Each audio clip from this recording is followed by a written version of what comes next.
So Mark, hit us with a recap of the events of Amazing Spider-Man Volume 6, number 59. Tombstone and Spider-Man are falling out of a window. Once they land, the fight is on or ongoing, and Tombstone wants to know, is Spidey ready to die for this? Just as he has Spider-Man on the ropes, he looks up to see Janice escaping down the subway steps, which gives Spider-Man the opening to punch back and get Tombstone back on the defensive.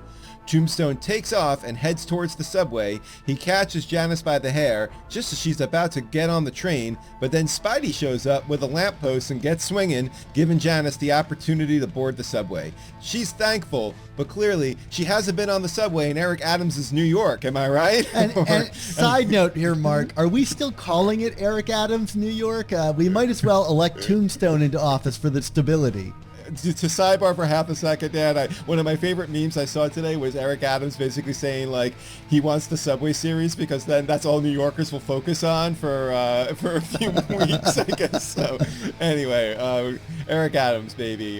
Who knew that my jokes months ago about how incompetent and corrupt he would come back in a real way? Anyway, everybody.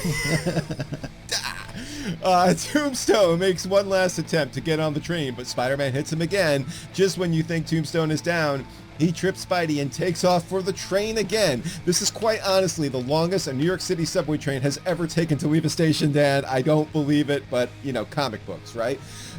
Spider-Man pulls Tombstone off the back of the train, and the fight continues to the tracks below. At this point, I'm not sure how they're avoiding that third rail. That's what my son would say, so effortlessly, but I digress.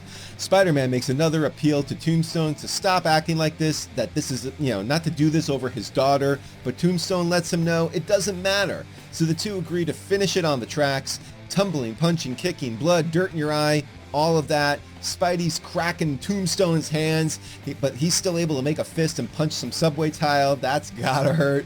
Lonnie gets clipped by a passing train and seems down for the count, asking Spidey if he feels better. Spidey retorts that it's not about doing it for him, but Lonnie still won't stop fighting.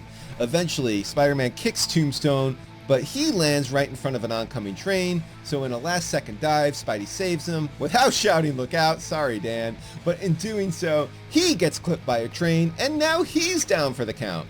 Tombstone sees an opening and moves in for the kill, quite literally.